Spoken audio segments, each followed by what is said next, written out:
Jadi ini Iran ini posisinya sekarang kita perlukan. Bukan kita perlukan dalam artian kita membenarkan akidahnya. Iya. Oke? Kita perlukan dia sebagai perisai strategis. Paham? Ngadepin mereka dulu lah. Hadapin sebenarnya. mereka. Ya, daripada kita babak belur, bonyok. Ini ada perisai nih. Bahwa manusia itu nggak bisa benar-benar netral, pasti pragmatis. Pragmatis dong. Oh, berarti Ya. memang benar ya. Rasulullah juga mencontohkan itu. Walaupun iya. oke. Walaupun Romawi itu ada catatan-catatan sejarah, ya. Tapi pragmatisnya adalah pragmatis didukung dulu. ini pandangan gini saat ini nih penting. Kalau nggak salah di akhir zaman nanti Islam akan bekerja sama dengan Nasrani Iya, untuk dengan melawan Romawi. Yahudi, Untuk melawan Yahudi. gitu kan? Iya. Berarti nggak apa-apa juga dong kalau ya Tuhannya sama, akidahnya beda. Iya.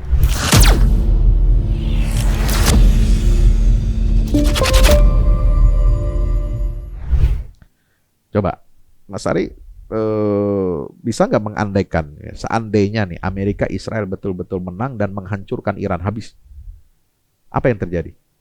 Ya dia menguasai. Pasti akan Palestina sudah habis. Iya. Ya. Tambah zolim ya. Bahkan lebih tambah zolim dan 8 negara itu juga habis. Israel, the Greater Israel itu. Ya, artinya kalau Amerika Israel ini menang, ya terbuka jalan, mulus jalannya. Iran nanti dikuasai oleh rezim sekuler lagi, yang keturunannya Pahlavi di Amerika, yang pro Yahudi, ya sudah. Nggak ada kekuatan perlawanan, sudah sama. Greater Israel sudah. jadi. Dan negara-negara juga kan udah pro Israel. Gitu? Oke. Nah, jadi ini Iran ini posisinya sekarang kita perlukan. Bukan kita perlukan dalam artian kita membenarkan akidahnya. Oke? Kita perlukan dia sebagai perisai strategis. Paham? Ngadepin mereka dulu lah. Hadapin mereka. Ya, daripada kita babak belur, bonyok. Ini ada perisai nih. Ini perisai dia punya kepentingan juga. Tapi kan lumayan buat menahan serangan Israel sama Amerika. Dan menguras sumber daya Amerika. Amerika itu kan hidup dari apa? Ekonomi. Perdagangan, minyak. Ketika Selat Hormuz ini dikuasai Iran, ya dicekek juga ekonomi Amerika kan. Dan jerit sebenarnya. Jerit.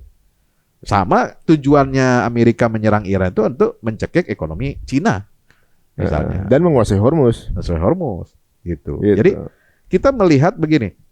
Jadi kalau dulu umat Islam itu berpihak cenderung ya berpihak dan bergembira dengan kemenangan Romawi, padahal Romawi itu akidahnya jauh beda dengan Islam. Bahkan mereka ini juga punya catatan mereka kan waktu itu penjajah Baitul Maqdis. Romawi itu. Yang menjajah Baitul Maqdis. Tapi kenapa kita dukung? Rasulullah dukung. Ya untuk supaya mencegah si Persia ini bangkit menjadi dominasi tunggal.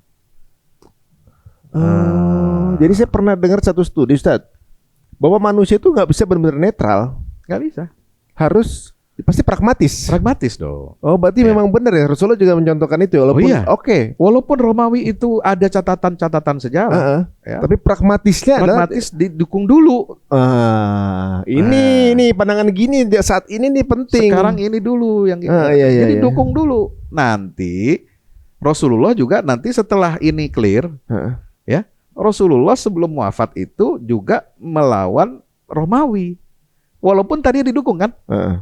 Perang dengan Persia dukung kan? Dukung. Sementara musyrikin Quraisy mendukung Persia kan? Tapi setelah Romawi menang, apakah Rasulullah kemudian diam? Membiarkan penjajahan atas Palestina, Baitul Maqdis di zaman itu? Tidak. Nabi mengirim pasukan perang Mu'tah. Nabi mengirim pasukan perang Tabuk. Dan Nabi sebelum wafatnya itu mengirim pasukan Usamah bin Zaid untuk melawan tentara Romawi di negeri Syam. Wah, ini analoginya bisa analogi pertandingan sepak bola saat. Iya. Pada saat satu tim yang hebat mau masuk final, gitu, dia kepengen tim yang jago ini dikalahin sama musuhnya. Iya. Ketika final lawannya lebih mudah. Lebih mudah.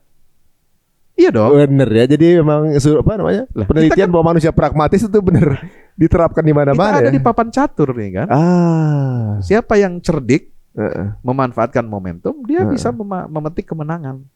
Gitu. Oh, jangan kemudian. Jadi kita tidak melupakan ya, begini ya. Iran memang ada catatan. Banyak sekali catatan. Bukan hanya soal akidah. Oke, itu udah clear masalah akidah. Secara politik, dia punya ambisi apa? Dia punya ambisi regional. Satu. dia ingin menyebarkan ideologi revolusinya. Revolusinya berdasarkan ajaran Syiah. Makanya ada intervensi di Yaman, intervensi di Suriah, umat Islam Ahlus Sunnah di sana banyak yang jadi korban, jutaan mengungsi keluar, ratusan ribu di dalam negeri yang meninggal. Ini kan karena intervensi politik dan militer dari Iran atas restu Ali Khamenei. Amerika masuk ke Irak juga kan atas kerjasama dalam tanda petik tidak terlihat. Diberi lampu hijau, padahal oleh Iran. Padahal ulama Syiah Irak itu banyak yang menolak kehadiran tentara Amerika. Ya, mereka nggak suka dengan Saddam Hussein, tapi nggak suka dengan Amerika juga. Syiah Irak itu awalnya, tapi karena dikasih lampu hijau dari Iran, Amerika jadi bisa masuk. Nah ini pragmatis juga. Pragmatis. Jadi karena dia mau jatuhin Irak, Saddam Hussein, pakai tangan Amerika. Kan nggak bisa kalau dia sendiri. Benar. Tapi di sisi lain, Amerika juga sebenarnya nggak suka dengan Iran. Iya. Tapi lebih nggak suka ke Saddam Hussein. Iya. Dia jadi pakai Iran dulu. Dia pakai Iran juga untuk jatuhin Saddam Hussein. Begitu. Emang pragmatis hidup ini. Nah, makanya kita jangan hitam putih juga dong. Kita harus cerdas. Kalau nggak kita jadi objek doang nih. Jadi objek. Nah, Al-Quran sudah memberikan panduan itu sejak 15 abad yang lalu gitu. Bermain gitu ya. Gitu. Bermain harus gitu. Bermain. Ya, kita mendukung Rasulullah mendukung Romawi pada saat itu bukan berarti menyetujui akidahnya. Sama ketika kita mendukung Iran sekarang, bukan berarti kita membenarkan dan menyetujui akidahnya. Master of strategic benar. Rasulullah. Iya, cerdas. Iya. Sangat cerdas, pemimpin yang memiliki kecerdasan strategis. Jadi kadang-kadang ada teman-teman kita yang literally tulisannya begini, artinya begini. Jadi nggak luas, nggak wide dalam memahami, membuat Islam kelihatan tuh kayaknya terlalu sempit gitu ya. Makanya kaku sempit gitu. Jangan hanya bergaul di kandangnya aja. Sekali-kali keluar lihat dari atas, lihat petanya tuh seperti apa. Banyak piknik gitu ya. Ya, kita lihat dari atas kan. Kalau lihat dari atas kan kelihatan dunia ini kecil. Iya benar, lebih wide jadi. Lebih wide. Ya, lebih holistik gitu kita memandangnya. Nah, jadi kan menarik, Al-Quran itu sudah mengajarkan kita begitu. Benar. Antum tahu dapat aja itu ya dari Arum ternyata kita dilihat. Kemarin kita tuh cara nyari membahasakan seperti apa. Oke lah kalau di sini banyak yang pro Iran karena sebel sama Israel. Tapi ada gebukan dari teman kita juga gitu bahwa jadi penjelasan antum justru membuat kita tuh kelihatan sempit dikarenakan apa? Oke lah. Netanyahu ini Yahudi akidahnya.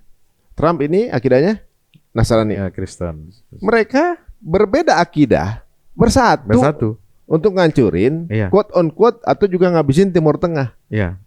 Lah, ini yang Muslim, mereka ingin ngabisin umat Islam semua. Nggak bedakan Sunni dan Syiah. Nggak Sunni nggak Syiah, mau dihabisin semua kan? Mereka bisa bersatu. Lah ini ada yang nggak mau bersatu karena nggak bersiasa, nggak betrik ya. Benar juga Ustaz. Karena saya ingat waktu penembakan di New Zealand. Waktu dia nembak tuh dia nggak nanya kamu Sunni Syiah, nggak nanya dia. Pokoknya di masjid tembak gitu. Pokoknya dia sholat. Ini ribut sendiri. Itu dia ya. Jadi saya ingin berikan masukan nasihat ke teman-teman ya. Anda nggak suka Iran silahkan. Dari segi akidah ya memang kita bisa memaklumi ya. Memaklumi Anda tidak suka ya. Dan juga catatan Iran ini terlibat dalam peristiwa-peristiwa politik besar di Timur Tengah sehingga menyebabkan umat Ahlus Sunnah ini sengsara. Negara-negara Sunni ini diacak-acak ya. Saya bisa memaklumi. Tapi dalam kasus ini melawan negara yang jauh daya rusaknya lebih besar, ya kita secara taktis dukung dia. Sama kita Rasulullah dulu mendukung Romawi. Padahal akidahnya berbeda. Dan Rasulullah setelah itu kan juga gebukin Romawi juga gitu. Karena Romawi dalam kondisi lemah kan. Apalagi zaman Khulafaur Rasyidin, sikat sekalian habis gitu. Paham kan? Iya benar. Jadi sesimpel olahragawan sebenarnya ya. Ya terlalu kaku banget sih. Jadi ibaratnya kalau sekarang harus bisa membaca kondisi. Memang pernah digebukin teman-teman saudara kita, pernah digebukin sama. Tapi ini ada yang lebih gebukin lagi. Ada yang lebih gebukin. Ya bagaimana saudara kita tuh nggak bisa hidup sekarang ini di genosa segala macam. Ini lebih gebukin lagi nih dibanding yang ini. Karena saya kemarin habis ngeliat konten Ahlus Sunnah yang ada di Iran. dia sebutkan ada ratusan masjid yang namanya Abu Bakar. Ada ratusan masjid namanya Umar dan bahkan juga Utsman gitu. Membuktikan bahwa ya Sunni dan Syiah bisa hidup bersama di sana gitu. Sedangkan kalau di Israel nggak bisa. Nggak bisa. Habis kita gitu kan. Iya. Dan mereka lagi mengekspansi ke dataran Timur Tengah yang isinya saudara semua tuh. Iya. Nah, benar juga ya. Jadi memang kekuatan divide and rules itu benar. Kalau istilah Belandanya kan divide et impera. Ya, kamu harus mengadu domba untuk bisa menguasai. Nah, yang sekarang yang jelas-jelas ada gratis, nggak perlu diciptain lagi, ya itu kan masalah Sunni Syiah kan. Memang sudah ada dari sononya zaman dulu. Sebelum ada zaman penjajahan kolonialisme modern udah ada masalah Sunni Syiah. Nah, oleh penjajah yang ingin menguasai wilayah strategis sebagai Timur Tengah, sebagai supplier energi dunia, ya ini enak banget nih menggunakan kartu Sunni Syiah ini. Seksi. Iya, gampang banget kan. Kan udah ada sejarahnya, udah ada tanahnya udah subur, tinggal dikasih bensin aja udah selesai. Nggak perlu menciptakan dari nol. Apalagi mereka jagoannya propaganda lagi. Oh, hebat. Hebat banget itu. Makanya kemarin si Afihai Adrahi yang IDF itu, Jenderal IDF yang bagian propaganda di dunia Islam. Dia kan selalu memprovokasi umat Sunni untuk Untuk membenci Iran. Yang bisa bahasa Arab itu? Iya, bisa bahasa Arab itu. Kamu orang Sunni jangan ikut-ikutan menghidupkan Hari Al-Quds Internasional, Jumat terakhir di bulan Ramadan. Nih besok kan Jumat nih. Kalau besok Jumat gue udah lebaran. Tapi ente kan masih puasa. Iya kan? Ulil amri minkum. Ya terserah deh. Nah, itu kan biasa digunakan oleh Iran untuk membuktikan dia bahwa dia adalah pro Palestina. Dia bikin Jumat terakhir Ramadan itu sebagai Hari Al-Quds Internasional. Nah, Israel nggak suka. Ya toh, sejak Revolusi 79 Israel nggak suka dengan move-nya Khomeini ini. Walaupun motifnya niatnya dia entah apalah di balik itu semua. Ya, mungkin juga untuk mengambil simpati Ahlus Sunnah kan gitu ya. Tapi Israel itu justru terbukti kan juru bicaranya IDF untuk dunia Islam ingin mengadu domba, ingin mengacak-acak kita dengan lu jangan ikut-ikutan ikut Hari Al-Quds Internasional. Padahal hari apapun kalau untuk membela yang lemah ya kita dukung, terlepas siapa pencetusnya. Ya katakan ente nggak suka sama Khomeini, ya udah terserah, nggak usah urus Khomeininya gitu loh. Lu urus yang Al-Qudsnya aja deh. Gimana jadiin tuh akhir Ramadan semangat kita untuk membela Palestina. Ya kan? Iya benar juga. Tapi bisa lagi nih. Dan nggak bisa dikatakan kita ikut itu lalu kemudian membenarkan akidah Syiah, enggak. Jadi jangan sederhana sekali gitu. Tarik tasir antum. Tarik tasir kan tuh. Bodoh amat. Kita kan bukan komunitas itu. Iya. Tapi misalnya yang melakukan ini bukan Iran misalnya. Rusia lah. Oh iya. Saya yakin pada dukung ini. Oh iya dong.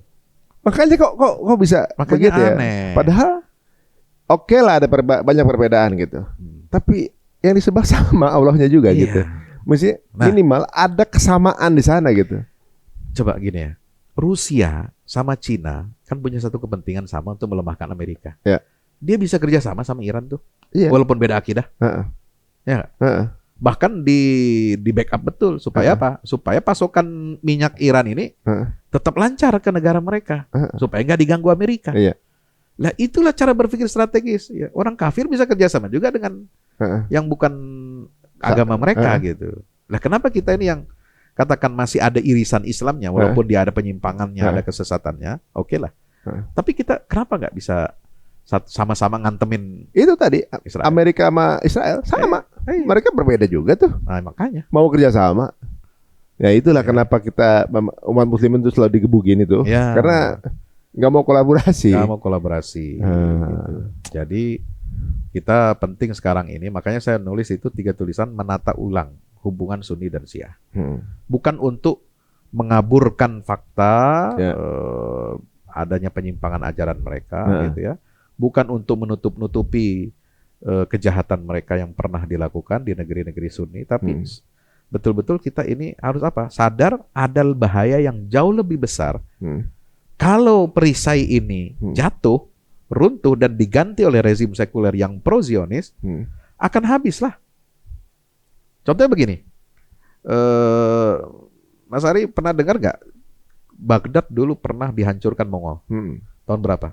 1258 kan? 1258 Baghdad itu ibu kota kehalifan Islam itu hancur oleh Mongol. Kenapa? Kenapa bisa Mongol bisa dengan mudah menghancurkan, memberangus, membasmi, menghanguskan Baghdad yang menjadi mercusuar dunia pada saat itu? Karena perisainya Baghdad itu ada di mana? Ada di Khawarizmi. Khawarizm itu wilayah Iran sekarang dan terusannya Azerbaijan, kemudian Asia Kecil semua. Yang negeri Tantan itu Khawarizm namanya. Dulu namanya Bilad Mawaro an-Nahar. Bilad al-Khawarizm. Nah, ketika perisai ini dilemahkan oleh Mongol, ya udah habis. Baghdad udah selangkah lagi. Nah, persoalannya waktu itu yang dikatakan sebagai perisai Khawarizm ini, perisai negeri Mawaro an-Nahar itu, dia dilemahkan oleh Mongol itu diadu domba juga. Apa diadu domba? Kalau kamu ingin ikut saya, ya, ini jadi dipecah nih. Penduduk Khawarizmi, rajanya diadu domba dengan rakyatnya. Ya, kalau kamu mau bekerja sama dengan saya tidak akan membunuh kalian, saya tidak akan menjajah negeri ini. Syaratnya kamu mau kerja sama. Ya. Siapa itu? Iya, kata Hulaku. Hulaku ini kan kaisar Mongol. Mongol ya. Untuk menaklukkan Baghdad, dia harus melewati Khawarizmi dulu sebagai poster depan. Poster depan pertahanan Baghdad itu di Khawarizmi. Itu kerajaan besar. Ya, nah mereka diadu domba nih penduduk ini, ditakut-takutin. Ya, lebih baik kalian menyerah. Menyerah, kalian akan selamat, kalian tidak akan kami tindas dan tidak akan kami jajah. Maka ributlah di dalam ini, Khawarizmi ini. Bagaimana menyikapi ajakan perdamaian dan kerjasama dari Mongol. Yang satu tetap ingin melawan, sebab dia bilang ini nggak bisa dipercaya nih orang.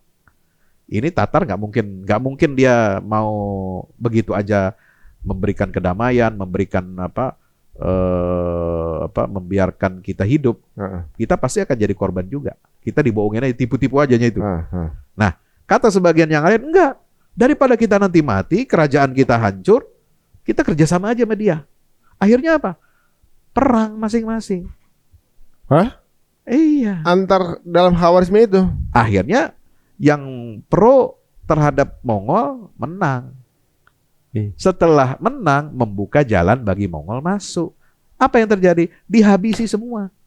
Termasuk yang pro? Yang pro tadi yang baru menang itu dihabisi. Apa alasannya? Kata tentara, kata Panglima Mongol. Apa?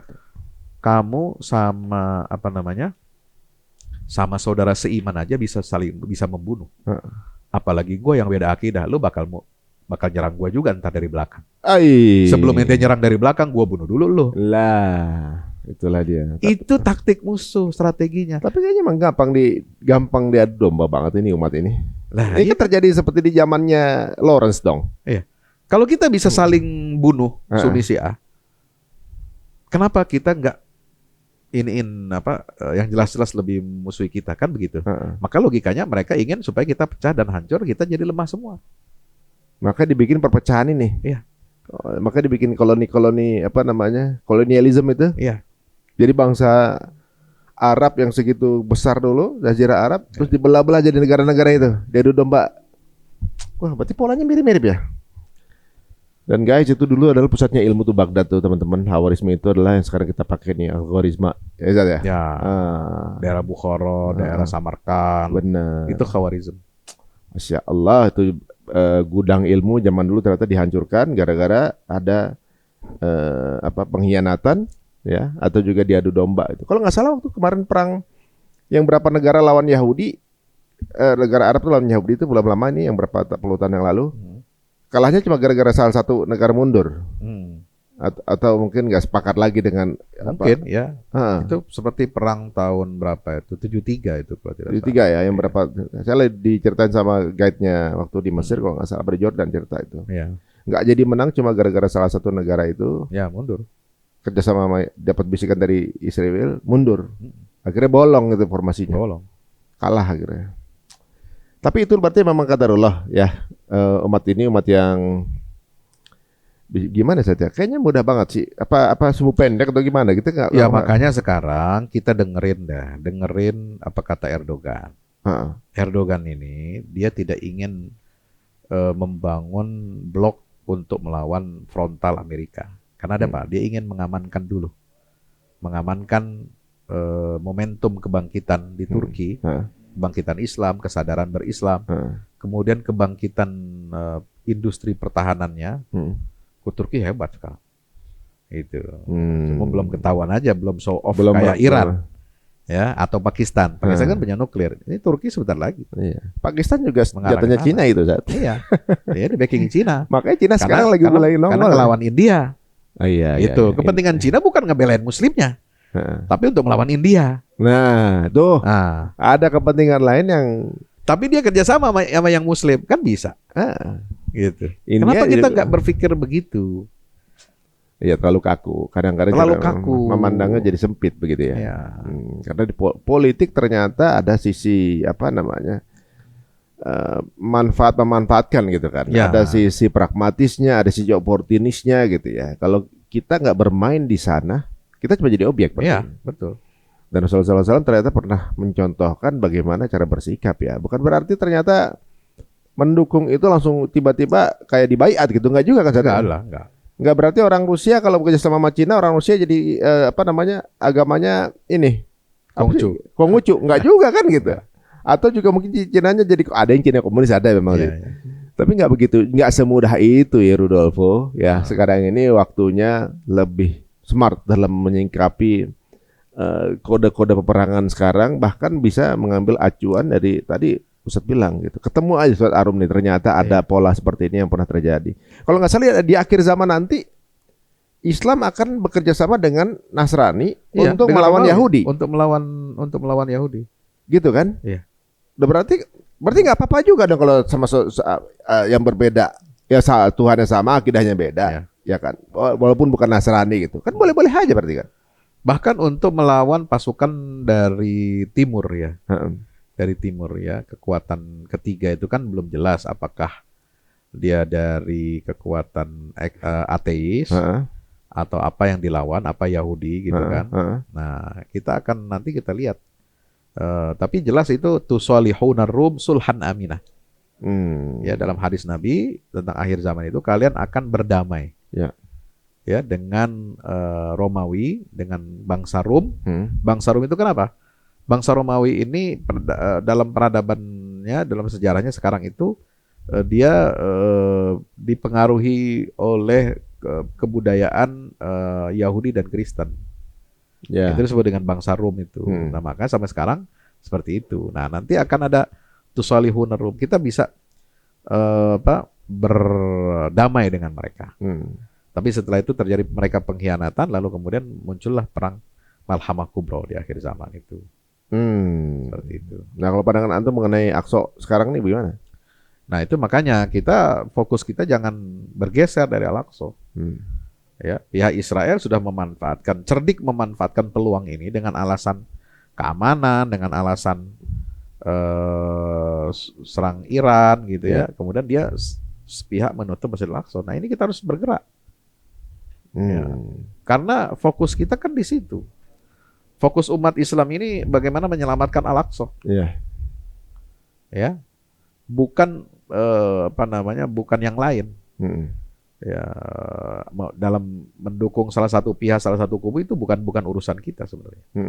Tapi ketika ada satu kubu ini ya berusaha untuk melemahkan penjajah Palestina dan penjajah Baitul Maqdis, ya kita dukung secara taktis. Gitu. Ini ada yang menarik juga bahwa ada influencer di Amerika, influencer Nasrani ya gitu ya. Tucker Carlson kalau nggak salah. Tucker Carlson. Dia malah nggak sependapat dengan Zionism dan juga Yahudi. Dan dia malah berapa kali justru mengisyaratkan bahwa nilai-nilai Nasrani itu lebih condong terdekat dengan Islam katanya.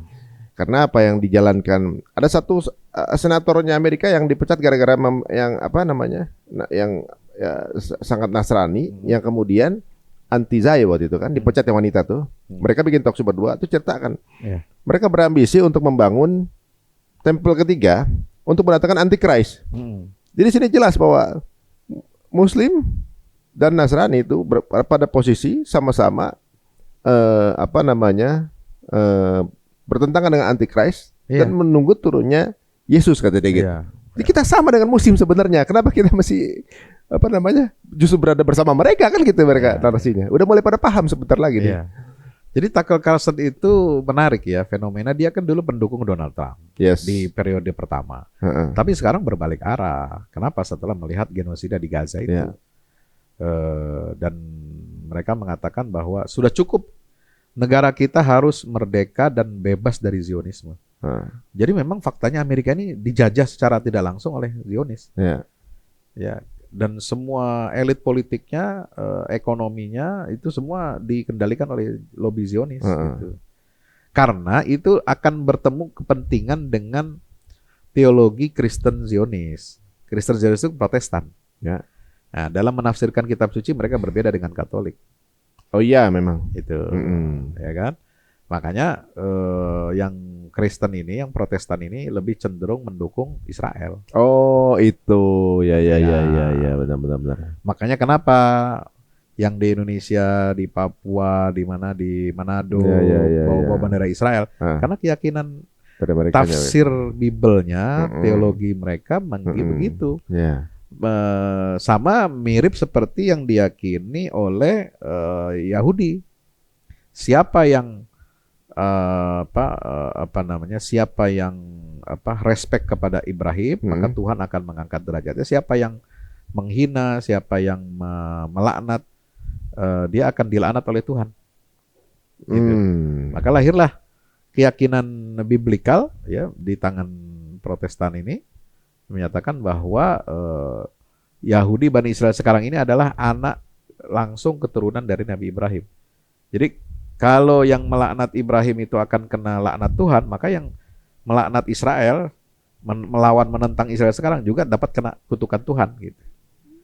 Oh gitu. Iya. Pantesan Masjid Ibrahimi diambil alih jadi punya Israel. Iya. Karena kalau kita lihat, mereka bilang itu nabi mereka, makamnya Islam. Makamnya Islam. Ya Allah, ujungnya ke sana. Mereka pikir Nabi Ibrahim itu orang Yahudi kali ya? Iya, padahal agama Yahudi jauh baru ada setelah Nabi Ibrahim wafat. Cucunya dia kan itu? Iya. Oh, ya Allah. Dan Nabi Yakub juga bukan akidah Yahudi sebenarnya. Bukan Yahudi juga dia? Bukan Yahudi, dia Bani Israel, iya. Israel kan nama gelar untuk Nabi Yakub. Tapi belum ada agama Yahudi. Yehuda kan? Yehuda ini kan nanti setelah Nabi Musa. Yehuda jauh. Saudaranya Nabi Yusuf kan Yehuda itu? Yehuda saudara Nabi Yusuf. Nah itu yang melahirkan anak cucu keturunan yang kemudian ada agama Yahudi itu. Berarti banyak dari mereka juga asal tahu aja nggak baca kali ya. Maksud secara timeline aja udah nggak nyambung gitu. Cuma ya itulah mungkin karena itulah yang dimanfaatkan oleh mereka untuk bikin ini bikin propaganda. Jadi apa nih saat pesannya untuk yang masih ribut ini? Ya, begini pesan saya. Ketika katakanlah banyak pihak kekuatan besar dunia ini, mereka punya proyek strategis. Mereka punya visi dan misi. Kemana sekarang pertanyaannya? Apa visi dan misi dunia Islam yang jelas mayoritas mutlaknya adalah Ahlus Sunnah wal Jamaah? Kemana visi misi kita? Iran, Syiah yang kecil itu, dia punya visi besar. Dia juga punya misi, menyebarkan ajarannya. Ya toh? Amerika, Israel punya kepentingan masing-masing. Ya, punya visi dan misinya. Ingin terjadi apa? Perang besar untuk menggerakkan ekonomi mereka, mesin perang. Kemudian juga punya visi teologis untuk menghadirkan kerajaan Tuhan katanya di dalam versi Kristen. Mesias. Yahudi juga pengen mempercepat turunnya Mesias yang menyelamatkan mereka, lalu akan mendirikan Bait Suci Sulaiman ketiga. Itu kan proyek strategis semua. Iran juga punya proyek strategis. Nah sementara kita masih sibuk, masih ribut. Saya bisa ambil kesimpulan dari apa yang antum bilang. Yahudi punya proyek-proyek yang hubungannya dengan teologisnya, spiritualnya. Kristen juga Kristen ada. juga punya. Dan bertemu kepentingan dengan Iran juga begitu kan? Iya. Justru yang nggak ada adalah para pemimpin Ahlus Sunnah. Iya. Mereka cuma memikirkan hubud dunia, kesenangan dunianya dunia aja. Masyarakatnya sih ya kita tahu lah. Bela Palestina jelas. Tapi justru para pemimpin Ahlus-Sunnahnya ini yang justru nggak punya kepentingan proyek-proyek.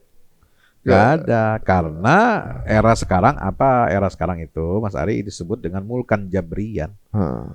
Era kepemimpinan diktator. Ya. Diktator ini, tapi ada hikmahnya sekarang ada perang besar ini. Apa tuh? Kalau saya memprediksi ke depan, ini wallahu alam ya, ini basirah menurut saya, ini wallahu alam ya, ini basirah saya, pembacaan saya, penghayatan saya, justru adanya perang Iran dengan Amerika dan Israel ini kan sudah kebaca, dampaknya kan sudah terlihat sedikit. Ibu kota Arab dibom juga kan, sama Iran. Kenapa? Karena ada pangkalan militer. Ya toh. Nah, ini ke depan kemudian akan melahirkan keseimbangan baru. Ketika rakyat negara-negara ini sudah tidak percaya lagi kepada rezim mereka. Kenapa? Ternyata mereka sudah mengeluarkan biaya besar, uang banyak, kerjasama ekonomi dengan Amerika, tapi negara mereka tidak aman. Justru itu magnet kehancuran ya kan? Awal kehancuran. Amerika lebih sibuk melindungi Iran. Israel, sorry. Amerika lebih sibuk melindungi Israel. Ya, sehingga ada pertanyaan besar. Terus uang kita kemana aja? Nah, ada tuh ditanyain sama politisi Arab Saudi. Kita kerjasama udah kasih 600 miliar dolar, janji investasi begini supaya begini. Terus kita nggak dapat apa-apa. Nggak dijaga juga. Masuklah itu drone rudal ke negara Arab. Yang paling rugi sekarang apa? Emirat. Wah, habis. Pesawat Emirates nggak bisa terbang kemana-mana di seluruh dunia. Padahal itu inti ekonominya. Habis emang. Itu urat nadi ekonomi Emirat.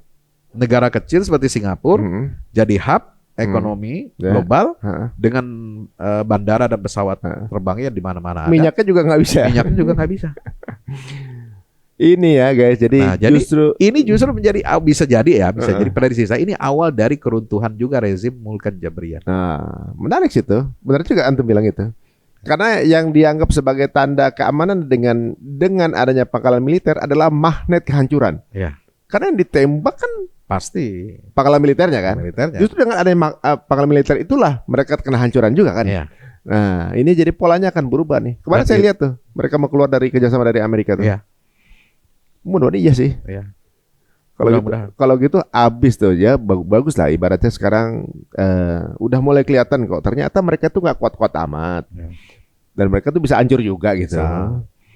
Dan kalau benar si Yahoo ini benar-benar tereliminate, udah tambah prediksi Syekh Yasin jadi kenyataan itu. Iya. Jadi permainan makin seru nanti. Makin seru ya guys. Ya. Belakangan keluar video dia lagi di coffee shop. Saya postingnya ada yang lebih. Saya tambah yakin kalau dia udah nggak ada Sat, dari itu. Kenapa Sat? Apa? Waktu ada meeting militer, dia kan nggak hadir. Ya. Meeting militer tuh dibom termasuk bom dia tuh kan, gitu kan. Dia kan udah 30 tahun pengen perang ini kan. Iya. Udah benar-benar persiapkan, udah kasih narasi-narasi pengen perang ini.